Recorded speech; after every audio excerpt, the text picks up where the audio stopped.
दक्ष news, सामान्यांच्या हक्कासाठी नेहमी दक्ष.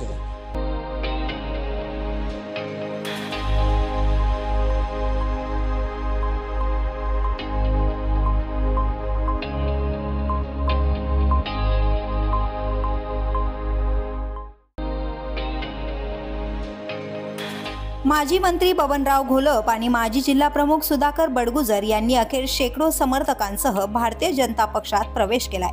नाशिक शहर व जिल्ह्यातील विविध भागातून आलेले कार्यकर्ते, पदाधिकारी, स्थानिक नेते आणि माजी नगरसेवकही भाजपात दाखल झाले.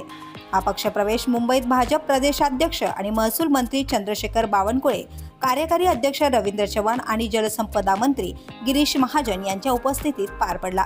डॉक्टर राजेंद्र फडके, प्रदेश प्रवक्ते लक्ष्मण सावजी, जिल्हाध्यक्ष सुनील केदार, बाळासाहेब सानप, विजय साने, प्रशांत जाधव, माध्यम प्रमुख नवनाथ बन यांचीही यावेळी उपस्थिती होती.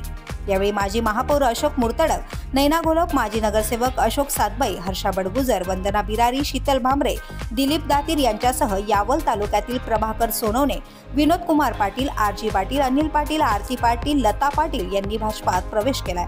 पुसदमधून विधानसभा लढवलेले मनसेचे अश्विन जयस्वाल, छत्रपती संभाजीनगरचे भगवान पवार, उद्योजक मनोज पवार यांचाही यात समावेश आहे. यावेळी गिरीश महाजन यांनी स्पष्ट केलंय की उत्तर महाराष्ट्रातील सर्व महापालिकांमध्ये भाजपाची सत्ता आणण्यासाठी आता ही नवी फळी झटून काम करणार आहे. तसेच यावेळी सुधाकर बडगुजर यांनी स्पष्ट शब्दात सांगितलंय की 18 वर्षे निष्ठेने काम करूनही उबाटा गटात अनादर सहन करावा लागला. यामुळे भाजपाचा मार्ग निवडला असल्याचंही सांगितलंय.